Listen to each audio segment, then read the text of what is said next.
Grab your drink, grab a snack, and get comfortable because today we are getting into the review of Zodiac Academy 9 Restless Stars. This is probably going to be a long video. When I tell you, as I was reading this book, I kept going. I had a lot to say. So I'll probably be looking down at my phone a lot because there's no way I'm going to remember all of this. This was a 1,200 page book. That's a lot to remember. I'm sure I'm going to leave out a lot of information, but I'm also going to put a lot of information. I do want to go ahead and start off with saying this is going to obviously contain a lot of spoilers. This could even contain spoilers for any of their spin-offs. I'm not sure. I haven't read them yet, so I'm just going to encompass the entire Zodiac Academy world. This is going to contain spoilers. I know this series gets a lot of hate. You either love it or you hate it. There's really no in between. Me, I ate this series up. I loved it. I devoured it. Book 7 and 8-ish were really, really hard for me. Still enjoyed them at the end of the day. They were just really, really hard for me to get into. I will say that, oh, hi, oh, hello. Oh, okay, oh, hello, oh, hello.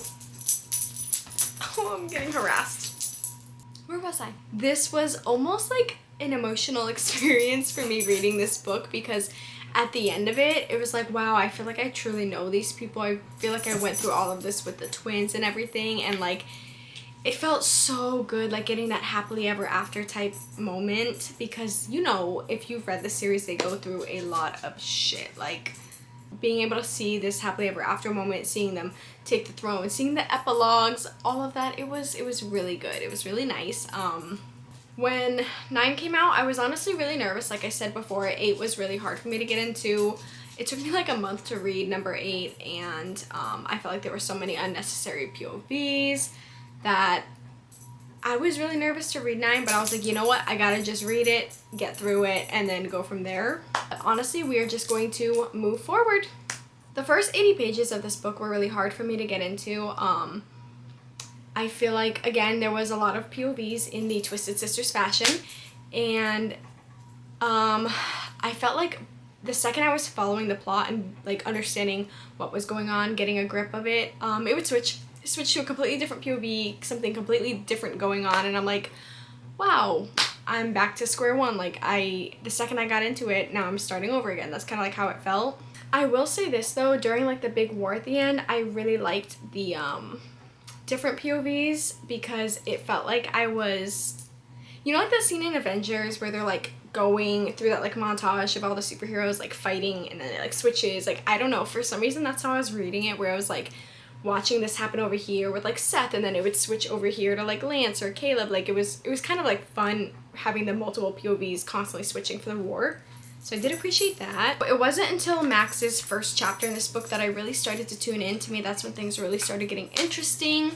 And honestly, I didn't really care for his character up until recently, kind of when he was helping Tori and Darcy and everything in one of the previous books. But this book, I really, really found that newfound love for him because I was able to see more of his POVs and his relevancy. And I know that's, oh my god, I know that's so mean, but he was always to me for, a side character for the longest time. So it was nice seeing that he had more of a vital role in this work than he's had in all the other previous books. Okay, sorry, my dog was hungry.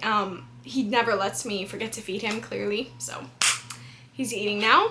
So I'm turning the page and I get to a chapter for Lyra or however you say it. The second I saw her name, I was literally, who the heck is this? And I don't know if this was a character that was mentioned before and I just wasn't paying attention, or if this is somebody they just introduced. I don't know, but the whole time I was reading the chapter, I was no offense, but I don't care. I did see someone else's review that was stating that they think the reason that she had her own POV was to show what Clendinius, whatever, was doing without him having his own POV because he's soulless or whatever. So I was I guess that makes sense, but also I didn't care, and I skimmed that chapter because I was I don't need another, we're on book 9, I don't need another character to think about, you know what I mean? So that's how I felt about her. I put that I also felt the twins finally breaking out of this cave and returning back to Zodiac Academy would have been like a bigger moment. I did appreciate the fact that the sisters like wrap things up very quickly in like the first 20% of this book. Like it didn't drag on, and like you didn't have that anxiety of like Clyde completely ruining their whole lives and everything. Like I did appreciate that. I just thought the moment would be like a bigger moment. To me, it didn't feel like this big hurrah moment when I feel like it should have been. Like we were all pissed, rightfully so, so I just feel like it would have been a bigger plot point than it was, I guess. And going with that, I feel like Clyde, Clendinius, whatever the heck, I'm gonna just keep calling him Clyde, I feel like he was kind of pointless. I don't know, like I get why he was in there, but also like it was just like a side story that I feel like they didn't need.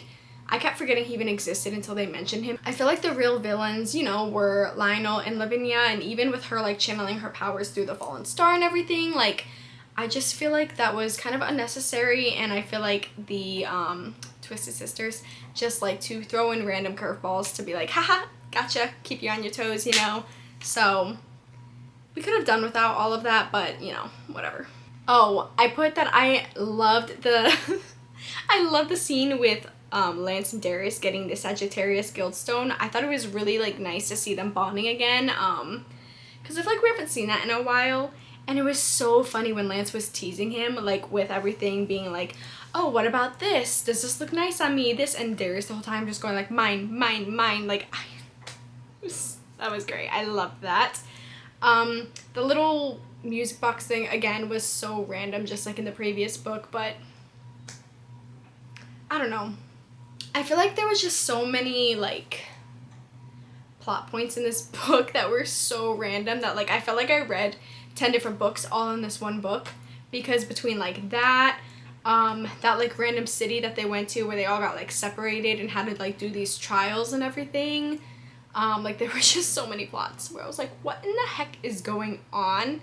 But in the end it all came together, and like it was a really fun read, so I'll give them that, you know. Also, I'm sorry if this review is like all over the place, because like I said, I've just been writing things as I've been going, and like it might be out of order because I might like think of things later on in the day that I quickly add in the notes. I didn't really review this notes before I started filming, so yeah.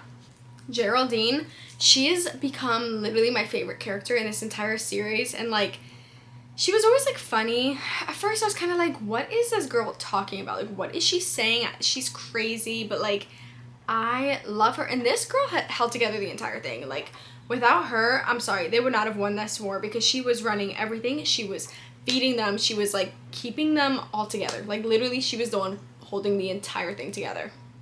Am I wrong? No. I did like the fact that it made like a full circle back to the academy. Like I was talking about that earlier when the twins came back to the academy and they pretty much took the academy back. Professor Highspell having a dick for a face, a nose. You see what I mean? Like these girls, these Twisted Sisters, I swear they will throw in the most unexpected things. Like you can never guess what's coming next, because like dick nose, like just the most random things. Like I'm like, how did you even come up with this? Like I can't. Oh my god, that was so funny. Like anything literally goes for them. Seth and Caleb. I have so many emotions because listen, I love a good slow burn. That is like one of my favorite tropes. We don't need a 9-book slow burn. Like that is a little bit too much of a slow burn, because why for so many books have you guys been denying your feelings for each other while still like hooking up and whatnot, but like just not telling each other how you feel? Then we finally got it, and they were I think moonmates, I think is what they called it, right? Where they got the little moon. Oh my gosh. That was a really good moment. It felt so good to finally like get that. But oh my god. We did not need to wait that long for that, but I'm so glad that they finally did. Ugh. I feel like a lot of this is me just talking about the random parts of this book. I was saying that I feel like the like water orders and like the you know, like the dolphins and sharks, and then the other like Arctic ones with like the polar bears and stuff. I feel like that was so random, because like there was no indication in any of the previous books, I feel like, about these, or again maybe there wasn't, I just skimmed over it. But like all of a sudden we're learning about new territories and academies, and I'm like, when did all of this like come into play? Like, again, it came out of nowhere, but also I can understand why, because they were trying to expand their army, so you know, you need more people. But it was just weird to me because it's like we have all these mythical creatures like dragons and phoenixes and Pegasus, you know what I mean? Like we have all of these, and then we have sharks, dolphins, polar bears. I'm like, okay, whatever. Oh, and that Cindy Lou fangirl thing was that was so unnecessary. I'm like, some of these things, I'm like, you could have cut all of this out and just made the book shorter. Like, we would have been fine. We did not need any of that whole thing either.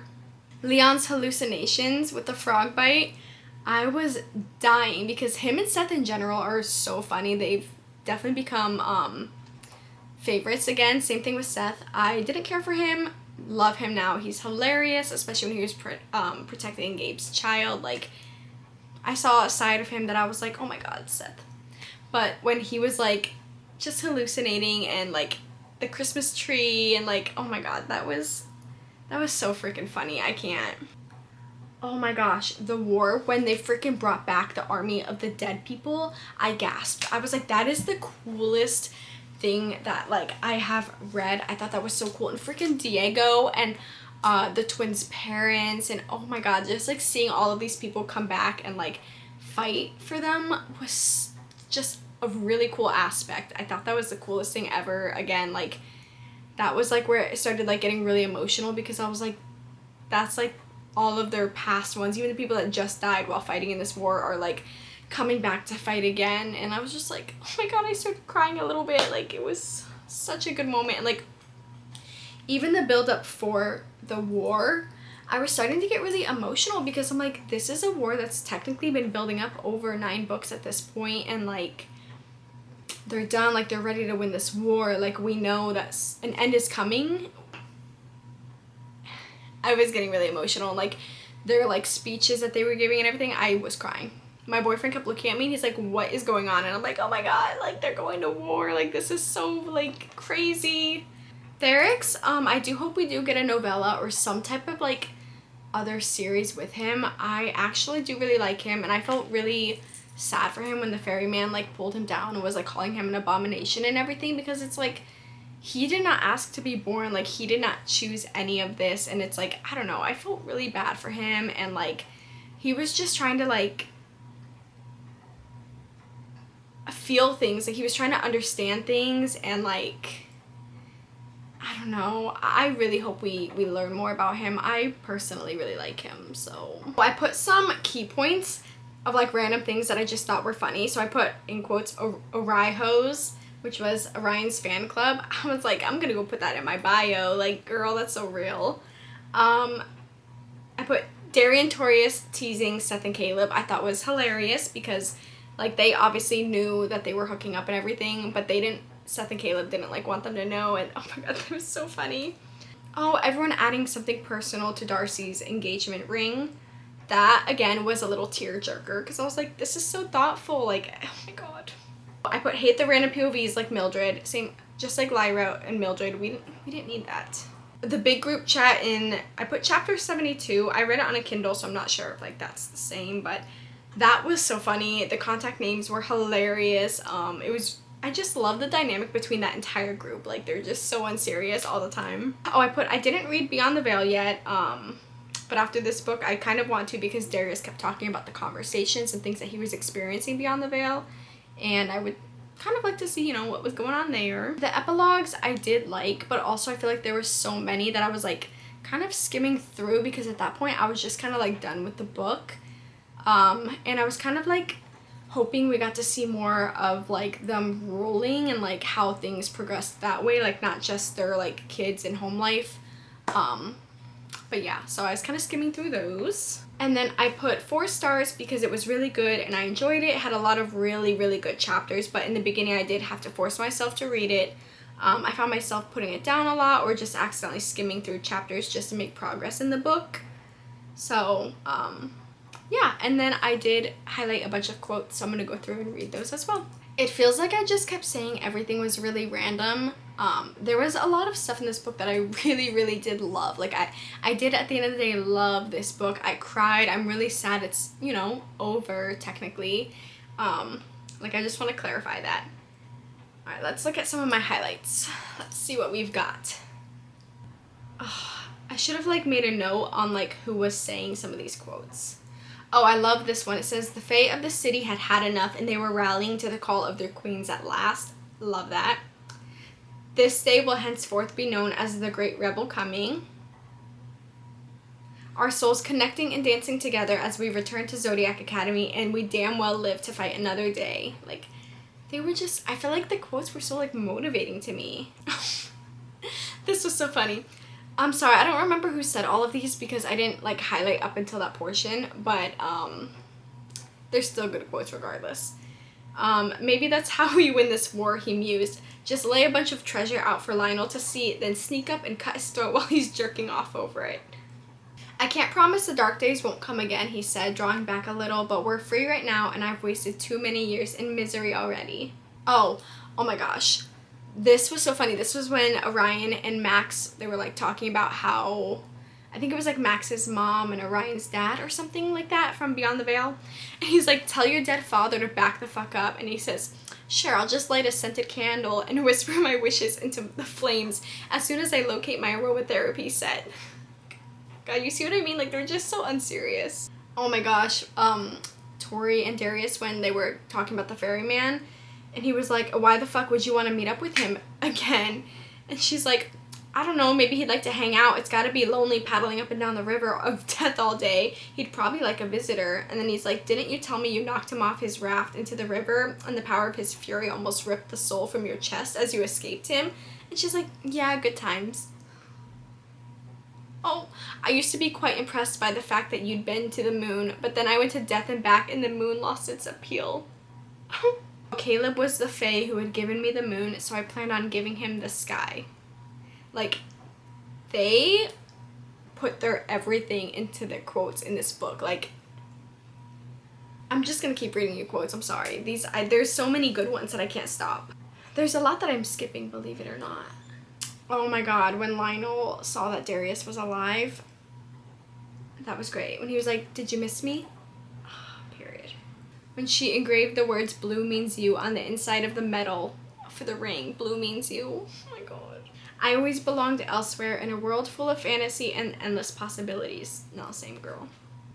This one's so long, but it was when, I'm pretty sure this is when Lance was proposing to her, and he was all like, "Oh, even if we weren't mated, I would still love you." Like, oh my god. It's too long for me to read, but oh my god, so I can't. "Once upon a time, I was a girl afraid to be burned by the world. Now I'm a girl who rules the fire. I will win this war for you, Lance, and I swear to the stars I will meet you at the altar. This day we fought for freedom. This day we fought for righteousness. This day we fought for a new era to rise. Long live the true queens. Forever may they reign in this world or the next." Okay. I think I'm gonna end the quotes there because you're gonna be like, "Bitch, I get it." So yes, that is my review of Zodiac Academy 9. Hopefully it wasn't too much all over the place. That's just how I think. Like, my thought process goes from, like, here to here to here to here. Like, it just back to the middle, you know? But anyways, if you want more reviews like this, or if you want to see my little vlogs, anything related to books, go ahead and subscribe, and then don't forget to give this video a like and comment, favorite, whatever you want to do. So